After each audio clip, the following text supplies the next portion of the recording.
இப்போ சிஎம் விஜய் அவர்கள் சிஎம் ஆன பிறகு நிறைய விஷயங்கள் அவரை பத்தி வெளிவந்துட்டு இருக்கு. அப்படி ஒண்ணுதான் ஜேசன் சஞ்சய் சினிமாவுக்கு இயக்குனரா என்ட்ரி கொடுக்கிற நிலையில அவருக்கு இந்த வாய்ப்பை வாங்கி தந்தது விஜய் கூட இல்ல அப்படின்ற ஒரு செய்தியும் வெளியாகி இருக்கு. என்ன அப்படின்றத முழுமையா பார்க்கலாம். நடிகரும் தமிழக முதலமைச்சருமான விஜய் மகன் ஜேசன் சஞ்சய் சிக்மா அப்படின்ற ஒரு படத்தை இயக்கி இருக்காங்க. இந்த படத்துலதான் இவங்க அறிமுகமா ஆகுறாங்க. சந்தீப் கிஷன் தான் இந்த படத்துல ஹீரோவா நடிக்கிறாங்க. அண்ட் இந்த படத்தை ப்ரொடக்ட் பண்றது யாரு அப்படின்னு பாத்தீங்கன்னா லைகா ப்ரொடக்ஷன். அண்மையில இந்த படத்தோட டீசர் கூட வெளியிருந்து ரொம்ப பெரிய ஒரு எதிர்பார்ப்பை ரசிகர்களுக்கு மத்தியில ஏற்படுத்துச்சு அப்படின்னு சொல்லலாம். இந்த படம் ஒரு ஆக்ஷன் படமா தான் உருவாகி இருக்கு. இன்னும் கொஞ்ச நாள்ல சினிமால வெளிவந்துரும் அப்படின்ற ஒரு செய்தியும் இருக்கு. இந்த படத்துலதான் சிக்மா அப்படின்னு டைட்டில் வச்சிருக்காங்க.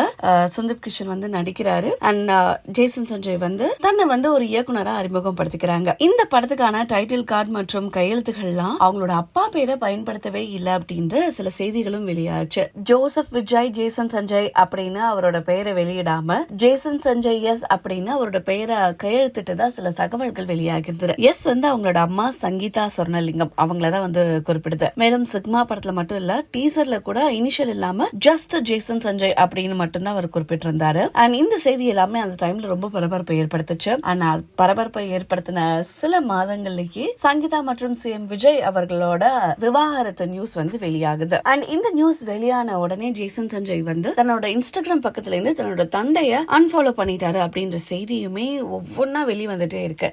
இப்படி இருக்கிற நிலையில ஜேசன் சஞ்சய்க்கு இயக்குனரா வாய்ப்பு கிடைச்சதுக்கு காரணம் விஜயே கிடையாது. அவங்க குடும்பத்துல இருக்கக்கூடிய வேற ஒரு நபர்னாலதான் ஜேசன் சஞ்சய்க்கு இந்த வாய்ப்பு கிடைச்சிருக்கு அப்படின்னு பிஆர்ஓ ஒருத்தவங்க சொல்லியிருக்காங்க. அவங்க என்ன சொல்றாங்க அப்படின்னா, லைகா ப்ரொடக்ஷன்ல ஜேசன் சஞ்சய் இயக்குனரா ஒப்பந்தம் செஞ்சதுக்கு விஜய் கிடையாது. ஜேசன் சஞ்சயோட தாத்தா அவங்கதான் சங்கீதாவோட அப்பா சொர்ணலிங்கம் லண்டன்ல குடியேறிய ஒரு தொழிலதிபர் அப்படின்னு சொல்றாங்க. அதே போல லைகா ப்ரொடக்ஷன் நிறுவனர் சுபாஸ்கரனும் லண்டன்ல குடியேறிய ஒரு தொழிலதிபர். சுபாஸ்கரன் மற்றும் சொர்ணலிங்கம் ரெண்டு பேருமே ஃப்ரெண்ட்ஸ். அதனால ஜேசன் சஞ்சய் சார்பா லைகா ப்ரொடக்ஷன்ல பேசி தன்னோட பேரனுக்கு முதல் திரைப்படத்துக்கான இயக்குனர் ஒப்பந்தத்தை வாங்கி கொடுத்திருக்காரு அப்படின்னு சொல்றாங்க சங்கீதாவோட தந்தை. அண்ட் இத பத்தி சொல்றாரு இந்த பிஆர்ஓ. விஜய் அந்த படத்துல பூஜைக்கு கூட வரவே இல்ல அப்படின்னு பிஆர்ஓ சொல்றாரு. இந்த தகவல் உண்மைதானா அப்படின்ற பத்தி பாத்தீங்கன்னா இப்ப வரைக்குமே ஜேசன் சஞ்சயோட தரப்புலயோ இல்ல விஜய் தரப்புலயோ சொல்லப்படல. ஆனா பிஆர்ஓ ஒருத்தவங்க இந்த மாதிரி சமூக வலைதளங்கள்ல பதிவிட்டு இருக்காங்க. அண்ட் நடிகர் விஜய் அவர்கள் சிஎம் விஜயா ஆன பிறகு நிறைய விஷயங்கள் வந்துட்டு தான் இருக்கு வெளியில. அவர் நடிகரா இருக்கும் போதே பல விஷயங்கள் வந்தது. இப்ப சிஎம் ஆன பிறகு இன்னுமே ஏகப்பட்ட விஷயங்கள் வந்துட்டு இருக்கு. அப்படிதான் விஜய் அவர்களோட